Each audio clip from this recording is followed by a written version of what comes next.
This week on Southwest Florida in Focus, on the eve of a presidential inauguration, we talk with Senator Rick Scott about Florida's upcoming influence in Washington as several prominent Floridians are tapped to play key roles in the Trump White House. And building a better brand, hear from local companies that are helping Florida be a leader in minority-owned businesses. That's this week on Southwest Florida in Focus.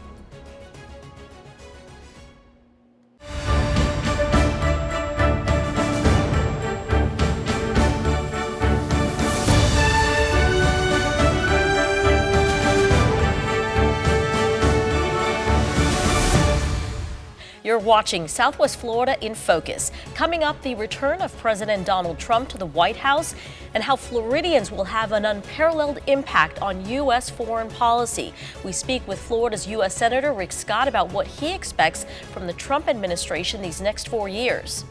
New interest in the cold cases of two young men who vanished from Southwest Florida just months apart, both last seen alive with a former deputy of the Collier County Sheriff's Office 2 decades ago. And open for business. Hear from local companies about what it takes to build a minority-owned organization in Southwest Florida. Hello, I'm Sandra Victorova. Thank you very much for joining us. We begin now with Florida's unprecedented impact on the next White House. President-elect Donald Trump has tapped Floridians for key roles in his administration, from Chief of Staff to U.S. Secretary of State to U.S. Attorney General. What does the Florida influence mean on U.S. foreign policy and the big issues facing Floridians? Joining us now from Washington to discuss this is Senator Rick Scott, who was recently sworn into his second term as U.S. Senator. Senator Scott, welcome. Thank you for joining us.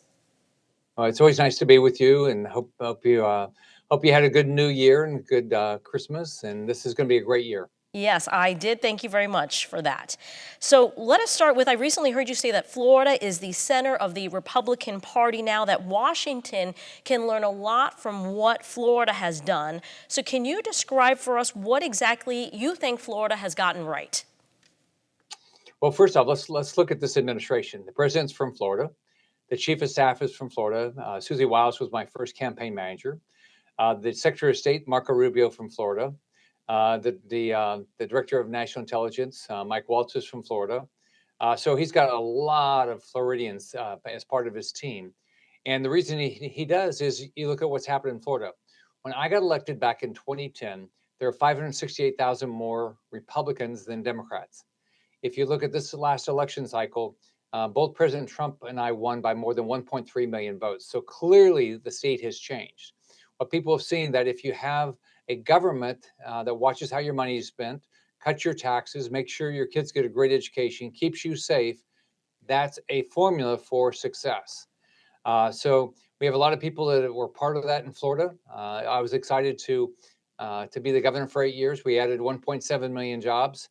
I think President Trump did a great job in his first term, building a great economy, and he's going to do another great job this time. Well, as you mentioned, President Trump has selected several prominent Floridians to serve in his cabinet.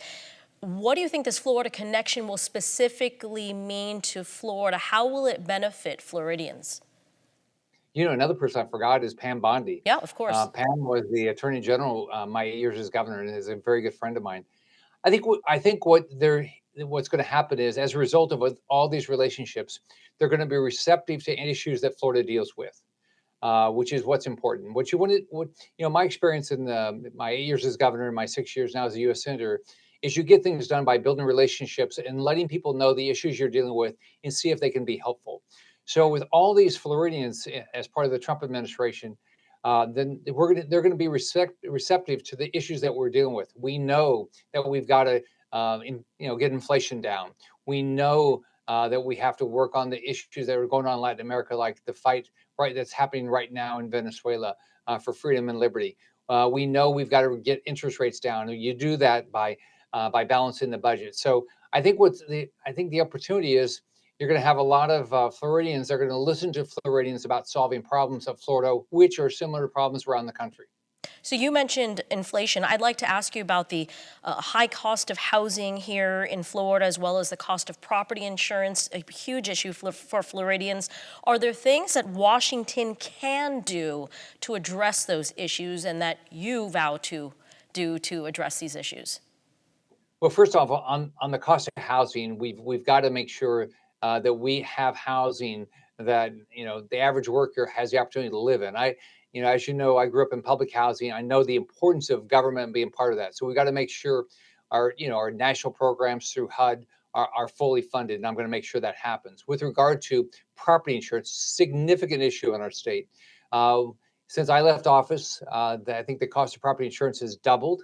And so we've got to figure that out. Now, that's a state issue, but what I'm trying to do at the federal level is give you a tax deduction on your federal tax return for your property insurance costs up to $10,000. What I'm trying to do is figure out there's things that are clearly state. The state's going to have to figure out how to get property insurance rates down, car insurance rates down, but we can with the housing hopefully give you a tax deduction with regard to their cost of property insurance. Shifting gears here, President Trump has said he was looking at the possibility of pardoning the January 6 rioters. As you know, many of them were from Florida. Should he? Should he pardon the folks involved in January 6th? Well, I think first off, you should not be violating the law. I mean, nobody should be violating the law, and there ought to be equal. Um, you know, if you violate the law, we ought to all be treated the same. But we need to look at exactly what happened on January 6th, why it happened. As you know, the January 6th Commission was a complete farce. We know that that we don't have a lot of information out of the FBI how they prosecuted people and didn't prosecute people. So I think what President Trump will be doing, he'll be going through there very quickly and saying exactly what happened here, and let's treat people fairly. If you violate the law, you violated the law, and you should be held accountable. But also that if you did, how long? What's a proper term for violating that law?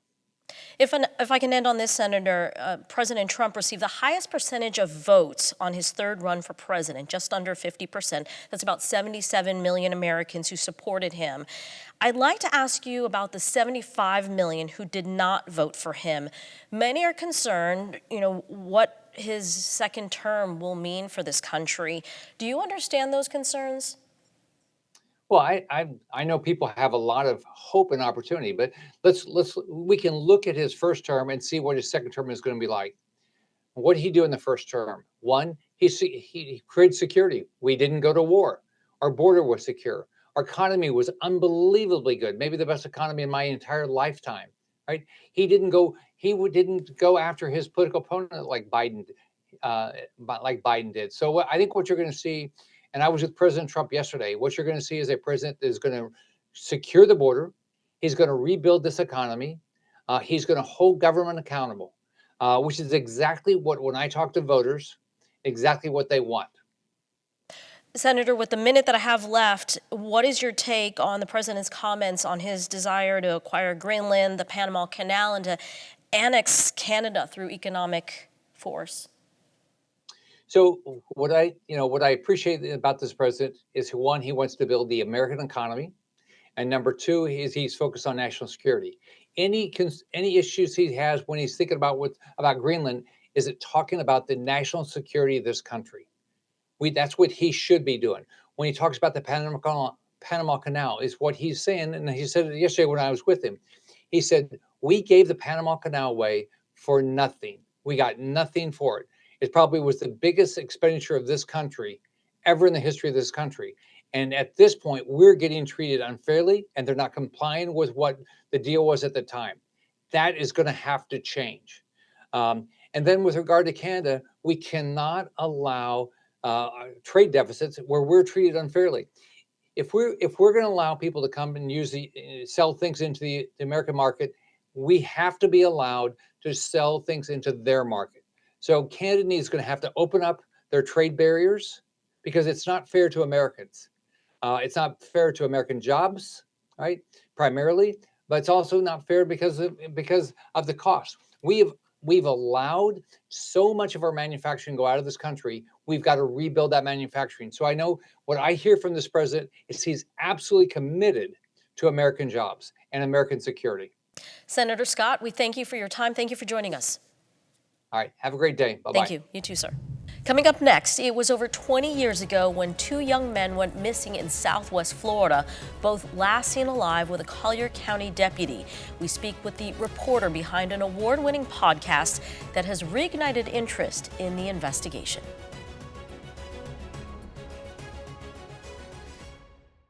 In the early 2000s, two young men disappeared in Naples, Felipe Santos and Terrence Williams, both last seen with the same Collier County Sheriff's deputy. Both men of color in their 20s vanished 3 months apart on the same street in separate encounters with Officer Stephen Calkins. The former deputy has denied any wrongdoing. The USA Today Network Florida and WGCU produced an award-winning podcast series in 2023 documenting their disappearance and the investigation into the cases. The series, called The Last Ride, is the first locally originated podcast ever distributed by NPR and has now been downloaded more than 2 million times. As we begin the new year, we're embarking on a weekly re-airing of The Last Ride every Tuesday in hopes of shining some more light on these unsolved cases. Janine Zeitlin has been reporting on this case for 20 years and was a key reporter on this investigation. And of course, she joins us now, and we are grateful for your time, Janine. Thank you so much. Thank you. So tell us what has happened since this podcast aired. So I would say the story got out to a lot more people across the nation. People were made aware of the disappearances, and dozens of tips came in, and unfortunately none bore out. But there was renewed interest in the cases, and a couple of cold case investigators reached out to me. And I know that one has taken the case further, Steve Ridge, and he actually went to Calkins's house and tried to interview him in Iowa. And he did share video of us with that encounter, and Mr. Calkins was certainly not happy to see him there. I'm calling the police department right now because this is harassment, that's all. No. Mr. Ridge did file a complaint with the Department of Justice Civil Rights Division asking for further investigation. We should note that Mr. Calkins, again, denied any wrongdoing, but he was fired. Can you explain?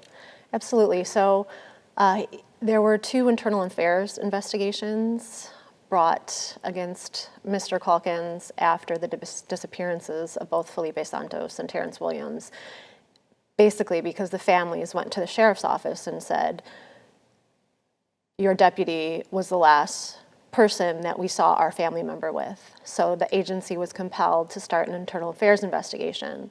With the internal affairs investigation of Felipe, it was very short. It wasn't very thorough at all. And they asked Mr. Calkins what happened. Mr. Calkins said, I gave him a ride, and the investigation was closed, and he went back to patrol.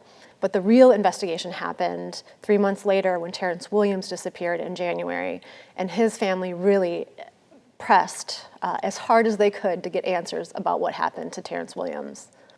So obviously technology has changed a lot since these disappearances. So let's talk about how the technology around police encounters, police accountability, has evolved since the disappearances.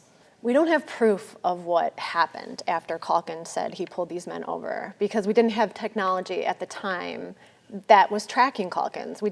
Now we have GPS tracking on cars, we have dash cams, we have body cams. There would be less mystery in terms of what happened when Calkins had these encounters with Terrence Williams and Felipe Santos. Janine, we really appreciate your reporting on this, and we thank you for not letting this story go. Thank you. Thank you. And you can listen to The Last Ride on WGCU every Tuesday at 2 p.m. and 7 p.m. Episodes can also be found on all podcast platforms and at WGCU.org. There are about 35 million small businesses in this country, according to the U.S. Small Business Administration. Nearly 11 million are minority-owned. In a recent survey, Florida ranked as the 3rd best state nationally by entrepreneurs for minority-owned businesses. WGCU's Bryant Monteilh reports on a program designed to help business owners succeed. A minority-owned business is 51% owned and operated daily by an American citizen of an ethnic minority group, gender, and/or military veteran classification. Here in Southwest Florida, Goodwill's Micro Enterprise Program provides aspiring small business owners with the skills they need to succeed as entrepreneurs and become more independent. Sandra Plazas helps to run the program. So it's a 6-course training program on Mondays and Thursdays, and they will go through a book to put together a feasibility plan.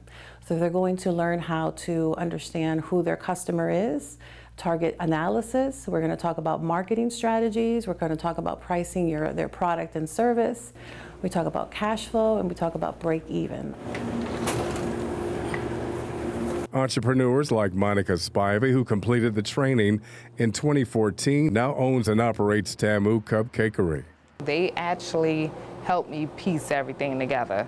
As soon as I graduated the class, I got my LLC. I did the, the EIN, all the paperwork, stuff I would not have known how to do if I didn't have the class. Nikki Branch recently graduated from the class and has been in business for 2 years. It's a journey. Meeting the people that I'm meeting, the connections that I'm making, seeing the growth for the business is exciting. Often the driving force for many small business owners is not just their skills or talents, but what they put into what they do and make. My secret ingredient is definitely love.